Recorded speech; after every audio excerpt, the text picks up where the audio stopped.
ஒரு வார்த்தை சொல்லும் கர்த்தாவே, என் வாழ்க்கையெல்லாம் செழிப்பாகுமே. ஒரு வார்த்தை சொல்லும் கர்த்தாவே, என் வாழ்க்கையெல்லாம் செழிப்பாகுமே. ஆண்டவராகிய இயேசு கிறிஸ்துவின் இனிதான நாமத்திலே ஒரு வார்த்தை சொல்லும் கர்த்தாவே என்ற தியான நிகழ்ச்சிக்கு உங்களை அன்புடன் வரவேற்கிறோம். கர்த்தர் கிருபையாய் தந்த இந்த நல்ல நாளிலும் மீண்டும் உங்களை கர்த்தருடைய வார்த்தை மூலம் சந்திப்பதிலே மிக்க மகிழ்ச்சி அடைகிறோம். நீங்கள் எல்லாரும் சுகமாக இருக்கிறீர்களா? கர்த்தருடைய கிருபையினாலே நீங்கள் எல்லாரும் சுகமாக இருப்பீர்கள் என்று சொல்லி நாங்கள் நம்புகிறோம். கர்த்தருடைய கிருபையும் சமாதானமும் உங்கள் குடும்பங்களிலே பெருகுவதாக. நேற்றைய தினத்திலே கேள்வி நேரத்தில் கலந்து கொண்டு பதில்களை அனுப்பி கொடுத்த அனைத்து கர்த்தருடைய பிள்ளைகளையும் இயேசு கிறிஸ்துவின் நாமத்திலே வாழ்த்துகிறோம். கர்த்தர் உங்களை ஆசீர்வதிப்பாராக. 1 சங்கீதம் 3 அவன் நீர்க்கால்களின் ஓரமாய் நடப்பட்டு தன் காலத்தில் தன் கனியை தந்து இலையுதிராதிருக்கிற மரத்தை போல் இருப்பான். அவன் செய்வதெல்லாம் வாய்க்கும். கிறிஸ்துவுக்குள் மிகவும் அன்பான தேவனுடைய பிள்ளைகளே, கர்த்தர் இந்த நாளிலும் நமக்கு தரும் ஆசீர்வாதமான வார்த்தை என்னவென்றால், அவன் செய்வதெல்லாம் வாய்க்கும். இன்றைக்கு நான் செய்கிற எதுவுமே வாய்க்கவில்லை. வியாபாரத்தில் நஷ்டம், விவசாயத்தில் ஒரு விளைச்சல் இல்லை, வீட்டை கட்டி முடிக்க முடியவில்லை, பிள்ளைகளுக்கு நல்ல வேலை இல்லை, ஒரு கல்யாணத்தை பண்ணி பார்க்க முடியவில்லை, குடும்ப வாழ்க்கையில் தோல்வி, எதை செய்தாலும் தடைக்கு மேல் தடை, இப்படி எதுவுமே இதுவரை வாய்க்கவில்லை என்று விரக்தியோடு இருக்கிறீர்களா? வருத்தப்படாதீர்கள். இனி நீங்கள் செய்வதெல்லாம் வாய்க்கும். உபாகமம் 29 இப்படியாக சொல்கிறது, இப்பொழுதும் நீங்கள் செய்வதெல்லாம் உங்களுக்கு வாய்க்கும்படிக்கு இந்த உடன்படிக்கையின் வார்த்தைகளை கைக்கொண்டு அவைகளின்படி செய்வீர்களாக.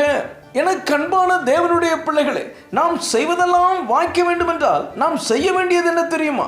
கர்த்தருடைய வார்த்தைக்கு கீழ்ப்படிந்து அவருடைய வார்த்தையின்படி செய்ய வேண்டும். இன்றைக்கு கர்த்தருடைய வார்த்தைகளை கர்த்தருடைய பரிசுத்தவான்களின் மூலமாய் நம்முடைய கைகளிலே பெற்றிருக்கிறோம். நாம் பெற்றிருக்கிற இந்த பரிசுத்த வேதாகமத்தை தினந்தோறும் வாசித்து தியானிக்க வேண்டும். அப்படி நாம் வாசித்து தியானிக்கும் போது பரிசுத்த ஆவியானவர் நம்மோடு இடைப்படுவார். நாம் எதை செய்ய வேண்டும், எதை செய்யக்கூடாது என்று நம்மோடு பேசுவார். ஆவியானவரின் சத்தத்திற்கு கீழ்ப்படிந்து நம்முடைய காரியங்களை செய்யும் போது நீங்களும் நானும் செய்வதெல்லாம் வாய்க்கும். 1 சங்கீதம் 2 நாம் வாசிக்கும் போது, கர்த்தருடைய வேதத்தில் பிரியமாயிருந்து இரவும் பகலும் அவருடைய வேதத்தில் தியானமாயிருக்கிற மனுஷன் பாக்கியவான், அவன் செய்வதெல்லாம் வாய்க்கும் என்று சொல்லப்பட்டிருக்கிறது. ஆம் கர்த்தருடைய பிள்ளைகளே, நாம் அவருடைய வேதத்தில் தியானமாய் இருக்கிறோமா அல்லது வேதத்தை வாசிக்க தியானிக்க நேரமில்லை என்று சொல்கிறோமா? வேதத்தை தியானித்தால் நாம் பாக்கியவான்கள். லூக்கா 5 நாம் வாசிப்போம். அதற்கு சீமோன், ஐயரே, ராம் முழுவதும் நாங்கள் பிரயாசப்பட்டும் ஒன்றும் அகப்படவில்லை, ஆகிலும் உம்முடைய வார்த்தையின்படியே வலையை போடுகிறேன் என்றான்.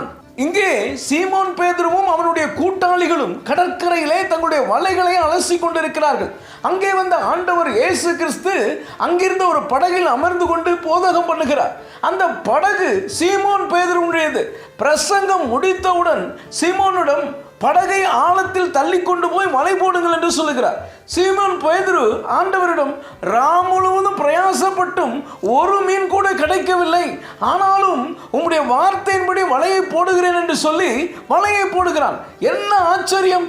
இரவில் கிடைக்காத மீன் இப்பொழுது வலை கிழிந்து போகத்தக்கதாக மிகுதியாக கிடைக்கிறது. அவனுக்கு மாத்திரமல்ல, அவனோடு இருந்த மற்றவர்களுக்கும் அந்த மீன்களை சீமோன் பங்கிட்டு கொடுக்கிறான்.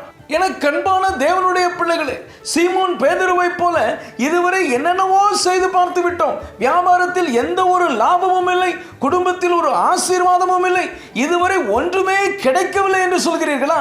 சீமோன் பேதுருவை பாருங்கள். கர்த்தர் சொன்னபடி ஆழத்திலே வலையை போட்டான். அவனுக்கு அதுவரை கிடைக்காதது கிடைத்தது. நீங்களும் கர்த்தருடைய வார்த்தையின்படி செய்து பாருங்கள். இதுவரை நீங்கள் பார்க்காத நன்மையை பார்ப்பீர்கள். கர்த்தருடைய வார்த்தையின்படி நடந்த சீமோனுக்கு மாத்திரமல்ல, அவனோடு இருந்தவர்களுக்கும் நன்மை கிடைத்தது.